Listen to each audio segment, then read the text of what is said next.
Well, hundreds of Americans have been gathering in the Spanish capital of Madrid today at a protest organized by Democrats abroad. It comes ahead of more than 2,600 No Kings protest events scheduled to take place today in all 50 U.S. states as well. They're meant to voice anger at Donald Trump's stance on immigration enforcement, the slashing of federal workforce, and funding cuts to elite universities. Organizers say the administration is pushing the country toward autocracy. Well, France 24's Andrew Hilliar joins me now from our International Affairs Desk. Good to see you, Andy. So walk us through what we can expect later today, first of all.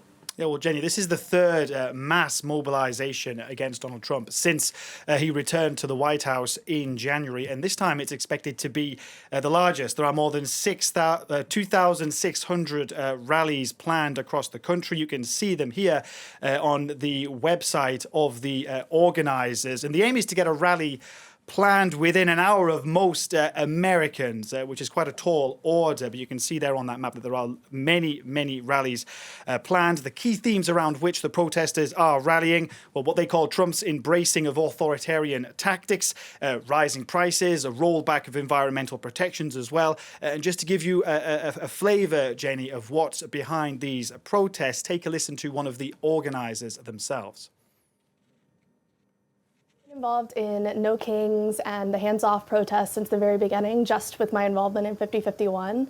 And generally the message is that, you know, we have a president that is consistently overreaching executive authority, you know, doing a lot of things that millions of Americans disagree with every single day. He's ignoring the courts, you know, there's illegal firings, all of these things, and no matter what cause we all come together for, it's all to come together and say, like, we're not going to put up with it. So this is the second No Kings protest. At the first No Kings protest, Jenny, held back in June, organisers say that 5 million people showed up. Now, that was held after Trump's first 5 months in office. Back then, Trump was depicted as a wannabe monarch, shredding constitutional norms. 4 months later, the feeling is that things have worsened a lot.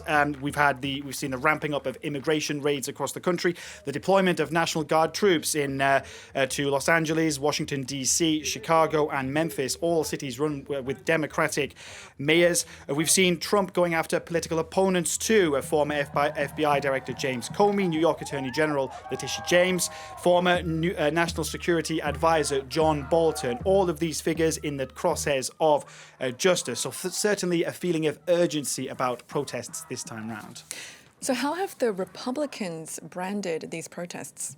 Well, this really does give you an idea of just how deeply entrenched division is in the United States. Whilst organisers are calling this the No Kings protest, Trump's Republican Party is calling these rallies the Hate America rallies, and that's just the tip of the iceberg. Take a listen to Republican House Speaker Mike Johnson and how he's branding these protesters. If you think about what's going to happen here tomorrow, you're going to bring together the Marxists, the socialists, the Antifa advocates, the anarchists, and the pro-Hamas wing of the far-left Democrat Party. That is the modern Democratic Party. That's where they've gone.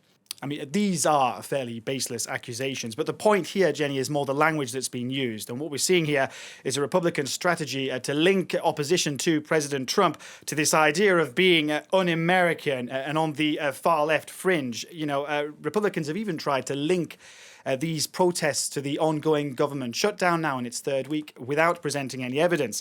You also have, by the way, the activation of National Guard troops in 2 states, states led by Republican governors. That's Virginia and Texas. Doesn't mean they'll be deployed, but it does heighten tensions. And this is something, Jenny, the organisers really are trying to avoid. You've had tens of thousands of participants who have been offered de-escalation training. There's a huge insistence on non-violence. And organisers also pointing to the fact that the first No Kings protest back in June, those protests went down peacefully without violence. And to what extent are we seeing a sort of, opposition movement building against Donald Trump? Well, I think, organisers are having to deal with some existential questions here. Amongst them, how do you mount a sustained protest movement against Donald Trump? And how do you do that without playing into Donald Trump's hands?